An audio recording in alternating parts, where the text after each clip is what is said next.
Hello दोस्तों, नमस्कार। स्वागत है आपका अपने YouTube चैनल द अर्थ पर। दोस्तों, हम लोग राज्य व्यवस्था का क्वेश्चन आंसर सीरीज कर रहे हैं, जिसमें हम लोग डेली 5 क्वेश्चन को लेते हैं और उसके डिस्क्रिप्शन को देखते हैं। तो आइए उसी क्रम में आगे बढ़ते हैं। अब तक हम लोगों ने 10 क्वेश्चन कर लिए हैं। आज हम लोग 11वें क्वेश्चन से चालू करेंगे। भारत का संघीय न्यायालय निम्नलिखित में से किस वर्ष स्थापित किया गया?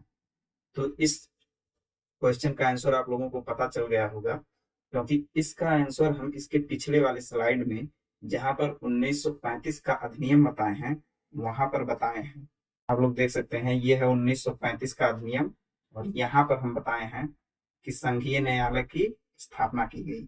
और ये भी बताए थे कि एक्ट जो था 1935 का था, लेकिन स्थापना जब हुई थी तो वो समय 1937 का था, और वही क्वेश्चन जो है पूछा गया है। तो इस प्रकार इसका जो आंसर होगा वो होगा बी।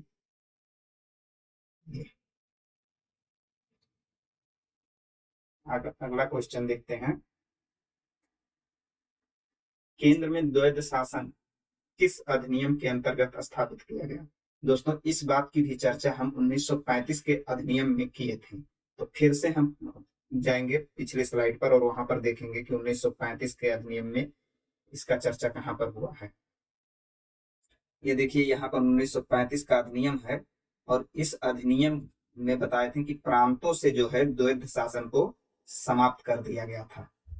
और कहाँ चालू किया गया था? केंद्र में द्वैध शासन को चालू कर दिया गया था। तो इस प्रकार इसका आंसर देखेंगे कि कौन सा होगा। भारत सरकार अधिनियम 1935 के द्वारा किया गया। ऑप्शन सी सही है। फिर अगला क्वेश्चन पे आते हैं। नेक्स्ट देखते हैं कि क्या है। 1919 के भारत शासन अधिनियम की निम्नलिखित में से कौन सी प्रमुख विशेषता या विशेषताएं हैं, इसको कोट से बताना है कि कौन सी सही है।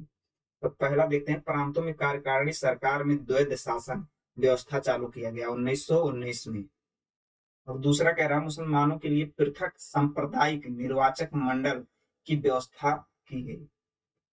तीसरा कह रहा है, केंद्र द्वारा प्रांतों को विधायनी शक्तियों का हस्तांतरण किया गया। तो दोस्तों, यहाँ पर अगर आप लोगों को ध्यान हो तो हम जब 1909 का एक्ट बताए थे, तो वहां पर बताए थे कि भारत में पहली बार जो है सांप्रदायिक निर्वाचन प्रारंभ किया गया था। और किसके लिए किया गया था? मुसलमानों के लिए। तो यहाँ से अगर देखेंगे तो ये वाला क्वेश्चन गलत हो जाएगा। मुसलमानों के लिए पृथक निर्वाचन 1909 में हुआ था। इसको हम दिखा भी देते हैं आप लोगों को, जहां मुसलमानों के लिए पृथक निर्वाचन, ये 1909 के एक्ट में हम आपको बताए थे। और ये भी बताए थे कि इसीलिए जो है मिंटो को क्या कहा जाता है? जनक कहा जाता है। पृथक निर्वाचन या सांप्रदायिक निर्वाचक का जनक कहा जाता है। तो इस प्रकार इसका जो आंसर होगा, अब 1919 देख लेते हैं। जो इसमें दो ऑप्शन हैं वो 1919 के हैं।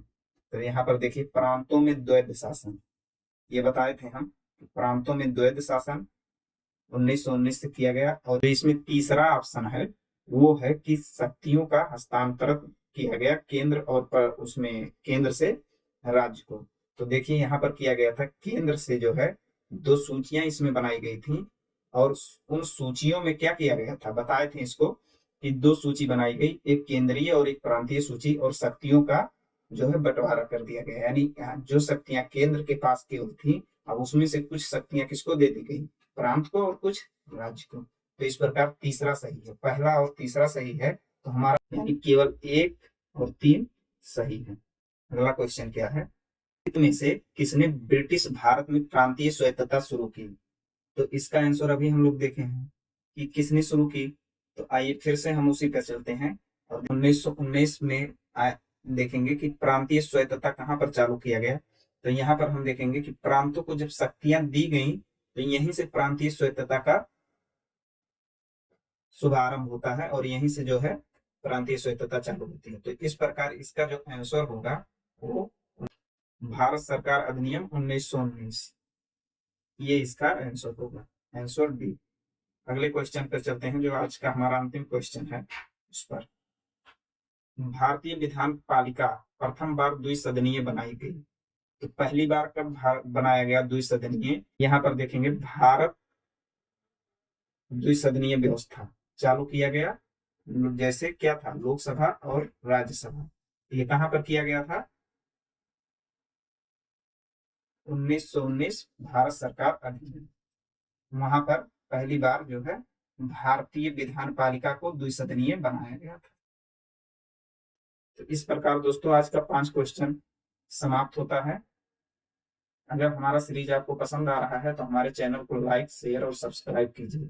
दोस्तों इससे पहले जो है हम जितने 5 क्वेश्चन आज लिए हैं इसका विस्तार से चर्चा सारे अधिनियम पर कर चुके हैं, इसलिए आज का वीडियो जो है वो छोटा ही रहेगा। फिर जब हम अगला टॉपिक चालू करेंगे तो उससे संबंधित जितने महत्वपूर्ण तथ्य हैं उसको बता देंगे, तो बाकी का क्वेश्चन करने में हमको आसानी और कम समय लगेगा। जय हिंद दोस्तों।